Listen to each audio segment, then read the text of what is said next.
So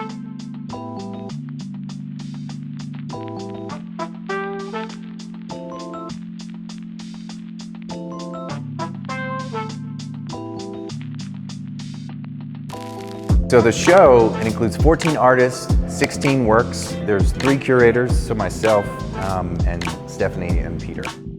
So the show is called Posibilidades, Performance Art for Video. And what we're hoping to do with that title is have viewers see that this isn't performance art and this isn't video art. It's its own sort of micro genre of performance art for video. It's really a show that came out of an interest in the way performance artists were using video as a way to expand their practice beyond the in-person performance realm, and then also as a way to make it a little bit less ephemeral as well. And then also gives them a lot more tools in their toolbox of editing, of overlay, of sort of compressing time, create narratives, or maybe disjoint narratives. It's really just a complex and dynamic way for artists to expand their performance practice. Yeah.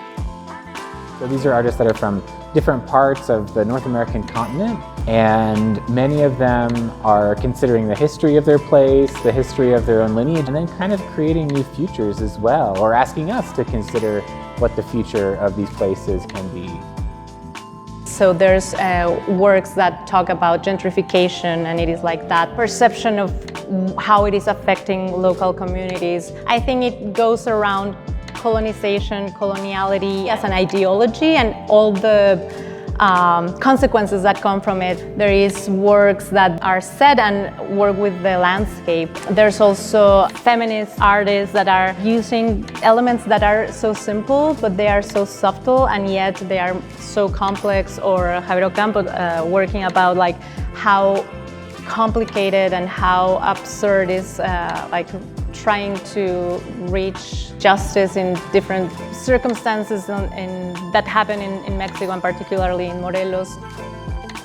I think all of these artists are trying to make sense of all of the isms that have been oppressing various people groups. So you've got Cargo, which is about the cargo of what it means to be Black and queer in America.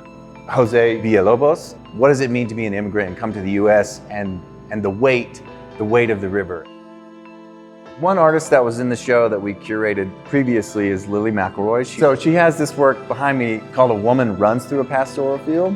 For Lily, a lot of her work centers around trying to harness the power of nature, but I think there's also a lot of humor in her work. A lot of these folks are sort of after the same thing in their practice and in the questions they're asking. And a lot of it is based on the need for, I would say, for some level of pluralistic truth, and how all of those different viewpoints are collectively needed to inform sort of just and human future.